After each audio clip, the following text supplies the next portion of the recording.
আগামী 9 মে রুশ বিজয় দিবসে ইউক্রেন নাশকতা চালালে কিয়েভে হামলার হুঁশিয়ারি দিয়েছে মস্কো। এমন পরিস্থিতিতে কিয়েভ থেকে বিদেশি কূটনীতিকদের দ্রুত সরিয়ে নিতে সতর্কবার্তা দিয়েছে রুশ পররাষ্ট্র মন্ত্রণালয়।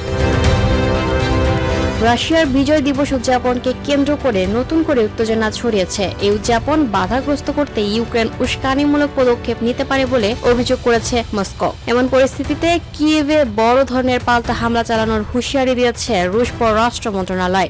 যে কোনো অপ্রীতিকর পরিস্থিতি এড়াতে কিয়েভে থাকা বিদেশি কূটনীতিকদের দ্রুত শহর ছাড়ার অনুরোধ জানিয়েছেন মুখপাত্র মারিয়া জাখারোভা। এর আগে ইউক্রেনের উত্তর পূর্বাঞ্চলীয় শহর সুমিতে বুধবার 6 মে ড্রোন হামলা চালায় রুশ বাহিনী। এতে একটি স্কুলে কয়েকজন হতাহত হয়, ধ্বংসস্তূপে পরিণত হয় ভবনটি। এছাড়া পোকরভস্ক অঞ্চলে একদিনই অর্ধশতাধিক হামলা চালিয়েছে রুশ বাহিনী। রণক্ষেত্রে দুই পক্ষের লড়াইয়ে ভয়াবহ রূপ নিয়েছে। গত একদিনে ইউক্রেন ও রুশ সীমান্তবর্তী এলাকায় দুই পক্ষ প্রায় 200 বার সরাসরি সংঘর্ষে জড়িয়েছে। কিয়েভের দাবি, তাদের হামলায় বেশ কয়েকজন রুশ সেনা নিহত হয়েছেন। রুশ বাহিনীর 12টি সেনাদল ও 3টি আর্টিলারি সিস্টেম ধ্বংস করার দাবি করেছে ইউক্রেন।